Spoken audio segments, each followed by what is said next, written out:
നിലമ്പൂരിൽ റെക്കോർഡ് ഭൂരിപക്ഷത്തിൽ ആര്യാടൻ ഷൗക്കത്ത് വിജയിച്ചു. 54,851 ഭൂരിപക്ഷം. 54,000 ലീഡ് ചെയ്യുന്നത് 26 സീറ്റുകൾ മാത്രമാണ് കേട്ടോ.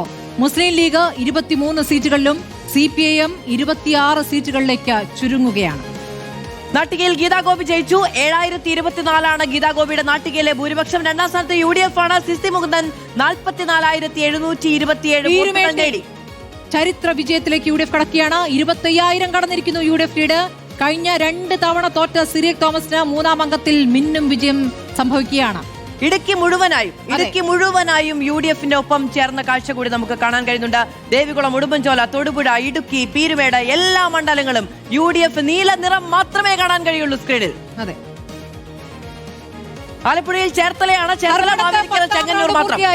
ധർമ്മടത്ത് 10 റൗണ്ട് പൂർത്തിയാകുമ്പോൾ മുഖ്യമന്ത്രിയുടെ ലീഡ് 2,792 മാത്രമാണ്. ഇനി 5 റൗണ്ടുകൾ മാത്രമാണ് ബാക്കിയുള്ളത് എന്നുള്ളതാണ്.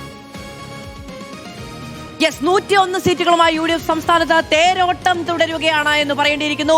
37 സീറ്റുകളിലേക്ക് LDF പരിമിതപ്പെട്ടു പോകുന്ന കാഴ്ച കഴിഞ്ഞ തവണ നോക്കൂ. ചരിത്രത്തിൽ ഏറ്റവും വലിയ പരാജയം UDF നേരിട്ടപ്പോൾ പോലും ഇതിനേക്കാൾ മികച്ചതായിരുന്നു, ഇതിനേക്കാൾ ഭേദമായിരുന്നു എന്നൊരവസ്ഥയുണ്ടായിരുന്നു. 37 സീറ്റിലേക്ക് LDF പരിമിതപ്പെട്ടു പോകുന്നു. 2ഇടത്ത് NDA ഇപ്പോഴും ലീഡ് ചെയ്യുന്നു. പീരുമേട്ടിൽ നോക്കൂ, ചരിത്ര വിജയമാണ് UDF കുറിക്കുന്നത്. 4,00,000 വോട്ട്. പീരുമേട്ടിൽ 4,00,000 വോട്ടിലാണ് UDF വിജയിച്ചു കയറുന്നത്. അതും സിറിയക് തോമസ് 2 തവണ മത്സരിച്ച് പരാജയപ്പെട്ട സിറിയക് തോമസ് മൂന്നാം അംഗത്തിൽ 4,00,000 വോട്ടിന് പീരുമേട്ടിൽ നിന്ന് UDF സ്ഥാനാർത്ഥിയായി വിജയിച്ചു കയറുന്നു. വളരെ അത്ഭുതകരമായ നേട്ടം ഇടുക്കിയിൽ ഉണ്ടാക്കിയിട്ടുണ്ട് UDF. എല്ലാ മണ്ഡലങ്ങളിലും ഇടുക്കിയിൽ ദേവികുളം അടക്കം 5ഇടങ്ങളിൽ 5ഇടത്തും മിന്നും ജയമാണ്. തൂക്കി എന്നൊക്കെ പറഞ്ഞാൽ യഥാർത്ഥത്തിൽ അതാണ് സംഭവിച്ചിരിക്കുന്നത്. മലപ്പുറം തൂക്കി പൂർണ്ണമായും, കോഴിക്കോട് 13-ൽ 12 തൂക്കി, എറണാകുളത്ത് 14-ൽ 14 തൂക്കി, വയനാട്ടിൽ 3-ൽ 3 തൂക്കി, കോട്ടയത്ത് 9-ൽ 9 തൂക്കി, ഇടുക്കിയിൽ 5-ൽ 5 തൂക്കി. ആകെ പുനലൂര് മാത്രമാണ് കൊല്ലത്തൊന്ന് ബാക്കി വെച്ചിരിക്കുന്നത്. ആ അർത്ഥത്തിലാണ് വലിയ മുന്നേറ്റം കാഴ്ചവെച്ചിരിക്കുന്നു. ധർമ്മടത്താണെങ്കിൽ മുഖ്യമന്ത്രി ഇപ്പോഴും വിയർക്കുന്നു. 10 റൗണ്ടുകൾ പൂർത്തിയാകുമ്പോൾ കേവലം 2,792 വോട്ടിന്റെ മാത്രം ലീഡ് ആണ് അവിടെയുള്ളത്. ജനീഷ് നന്ദി പറയുന്നു ഫേസ്ബുക്കിലൂടെ. പൊളിച്ചാൽ പൊളിയാത്ത ഒരു കോട്ടയും ഇല്ല കൊടുങ്ങല്ലൂർ ജനതയ്ക്ക് നന്ദി. അതെ, ഇതാ കായംകുളത്ത് 12 റൗണ്ട് പൂർത്തിയാകുമ്പോൾ ലിജുവിന് 11,339 വോട്ടിന്റെ ലീഡ്. ലിജുവിന് ഇനി കരയണ്ട, ലിജുവിന് ഇനി കണ്ണീർ പൊഴിക്കണ്ട. ലിജുവിന്റെ ദുഃഖം കായംകുളത്തെ ജനത ഏറ്റെടുത്തു. ലിജുവിനെ കായംകുളത്തുകാർ അവരുടെ രാജകുമാരനാക്കി മാറ്റി.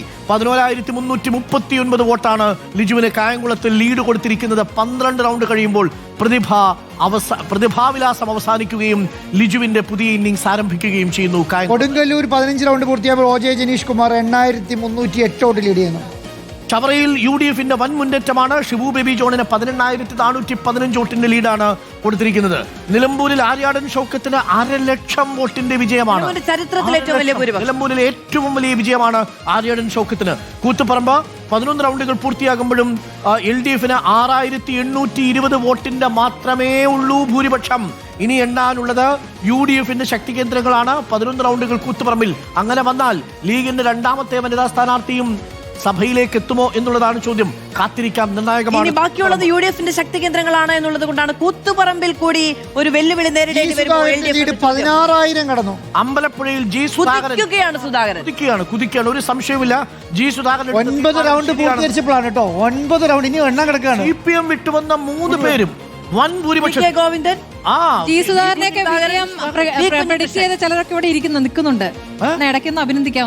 സുധാകരൻ വിജയിക്കുമെന്ന് പറഞ്ഞു അല്ലേ? കൊള്ളാം, ഓർമ്മയില്ല.